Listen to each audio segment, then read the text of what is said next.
mubwire ngo isaha yawe yageze. Tell them your appointed time has mubwire ngo come. fatiraho. Just connect. mubwire ngo twagiye fatiraho. Connect, let's go. mubwire ngo ntiwemere ibiciriritse, ntiwemere za raporo umaranye imyaka, isaha yageze. Do not allow anything less, even the reports that you've had for years. The appointed time has come. twagarutse We are mubwire. back. Tell them, munkorera ku bituguti urahari. are you here? mubwire ngo iki ni igihe cyo tugucugusa ibyakwitariye, ibyakubabaje, ibyaguteye agahinda, ibyakubwiye ngo ntibishoboka, ibyavuze ngo biveho ntabwo tubivaho. Yesu ni umwami aracyakora ari ku ngoma. Check out everything that told you it is never possible, it will not work out. Check away the depression. Jesus is Lord, He reigns on that throne. ndimo ndatsinda aha hari abantu buzuye umubabaro bamaranye igihe bara.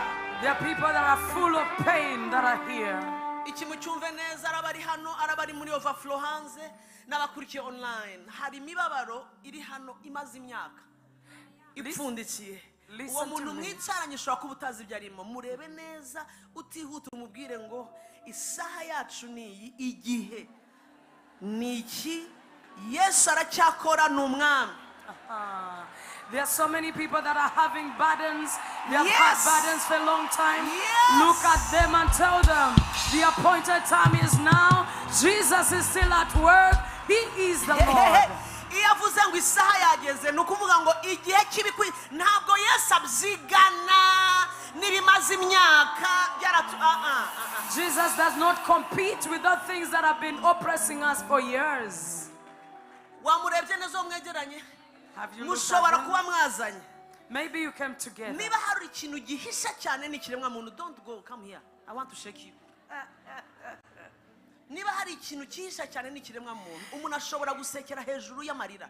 A human being is such a mystery, is so hidden. Someone can smile, yet inside they are crying. kandi sinkomeza And I'm not continuing. icyo kibuye kitaguye hasi. Before that stone falls down.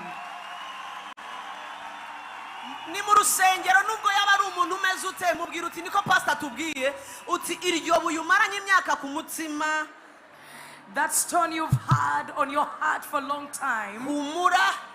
be comforted. umwami atanze igihe cy'ihumure, The Lord has given you comfort. aduhaye iminsi, aduciriye akanzu yo kabyara. He has made a way for us. komeza uyishake, komeza usenge. Continue seeking Him, continue praying. Eh, Yes, Lord. mumbarize ngo urumva ubyakiriye, tugende dukomeze. Tell them, have you received it? Can we continue? Bibiliya iravuga, Yesaya yaravuze ngo wa mugore w'umuja wagize we tumuruho, jugunya umuruho. As I say, cast away your burden. Cast away your burden. hanyuma umubwire uti fata ukuboko kwe, komeza inzira watangiye, witike intege, wahisemo neza, nyagasani muri kumwe, niba ni uhoraho.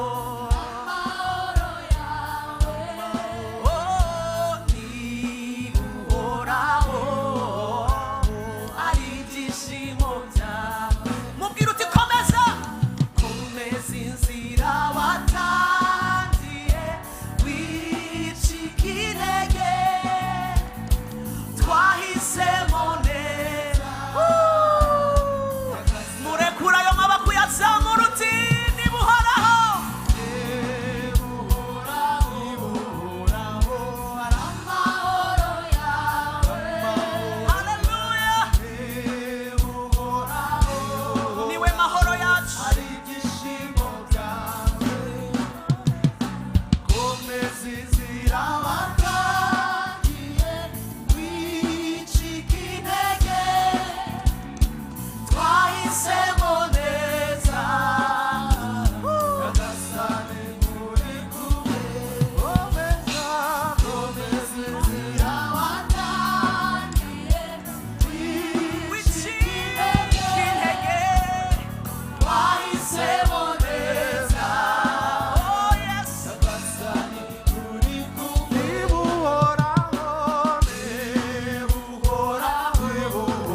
simbuke ncumugara abagabo bivuge ababyeyi mumuhe impundu ni wowe buzima bwanjye ni wowe mahoro yanjye simbuke ncumugara abagabo bivuge ababyeyi tumuhe impundu wo mwami w'abami ni wowe buzima bwanjye ni wowe mahoro yanjye simbuke ncumugara abagabo bivuge ababyeyi bavuze impu ni wowe buzima bwanjye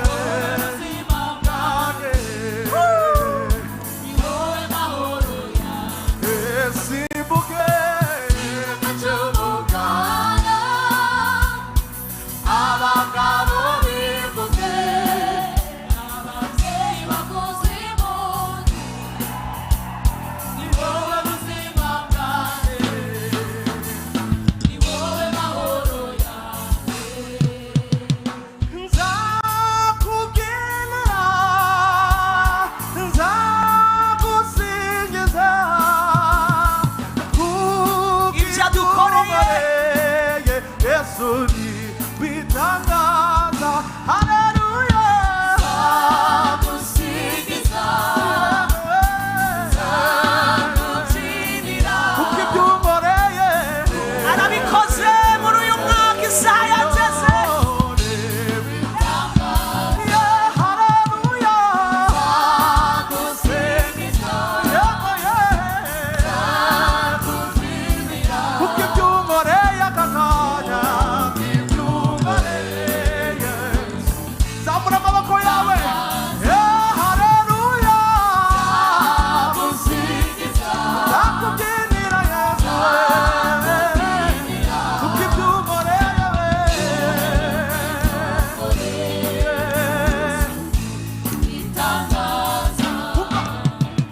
ni wowe mugenga wanjye Yesu wandindiye ubuzima nzagusingiza ni wowe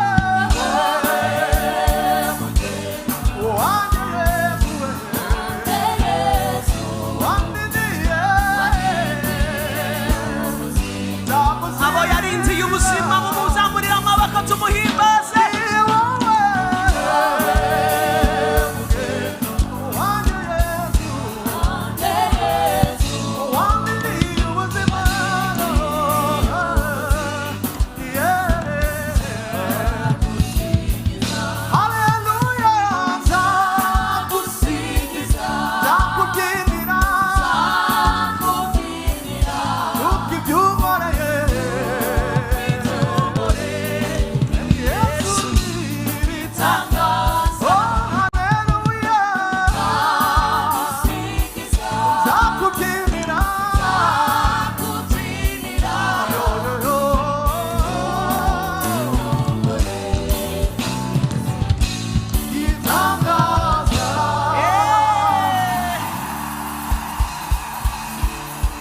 umwami abaha umugisha mushobora kwicara mu kuboko kw'Imana. The Lord God bless you so much worshipers. God bless you, worshipers. umwami abahezagire May the Lord bless you.